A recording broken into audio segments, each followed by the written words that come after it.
coal is becoming obsolete, like whether they want to or not. And if we actually care about the workers, we shouldn't be trying to hold on to coal. We should be trying to prepare them for the future, for the next thing. This is Mike Lee. This is Misty K. Snow. They're talking about climate change. The government does set and needs to continue setting limits for emissions. In the case of Utah, one of the things we struggle with is ozone.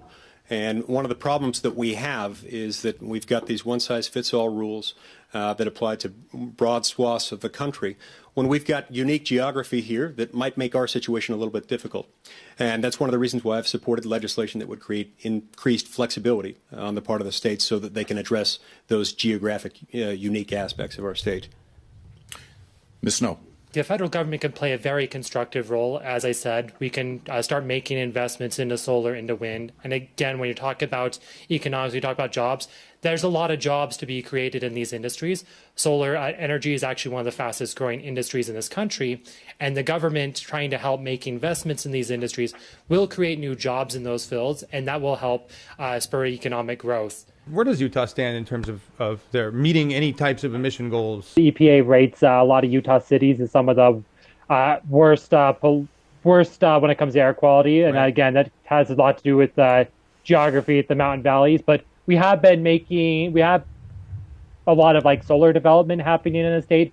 We used to have like subsidies for people who want to do rooftop solar on their homes, which I think are helpful. But I think we need to see more. I think I'd like to see more investments into those kind of programs. And I'd like to see, because I think we're a fairly sunny state. I mean, we have a lot of sun in Utah, especially in the southern half of the state, which is where we're seeing a lot of solar projects go up. And I think we could do a lot more of that. I mean, we do have a lot of coal counties, like some of the rural counties in the state are dependent on coal. I think we could work to try to transition them into newer fields, especially with the price of coal really coal is becoming obsolete, like whether they want to or not. And if we actually care about the workers, we shouldn't be trying to hold on to coal. We should be trying to prepare them for the future, for the next thing, because those jobs are going to be lost, whether we like it or not. We might be able to prolong the inevitable, but I think that's not the right policy. I think we need to make those investments into what's next. The jobs are there.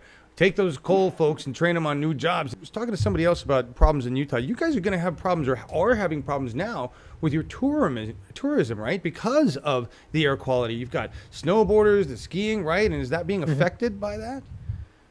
I mean, certainly. It's like there's some people who come, like especially in the wintertime. I mean, we're one of the top destinations for winter sports enthusiasts, but they'll come in the wintertime, they'll see all the smog hanging over Salt Lake City. It's like, wow, I can't even see the mountains. Tourism's also being affected by like other Republican proposals. A lot of Republicans are against like national monuments. They want to take back public lands, even though public lands are still public lands, but really they want to take the public lands and sell them to their donors in the oil and gas industry.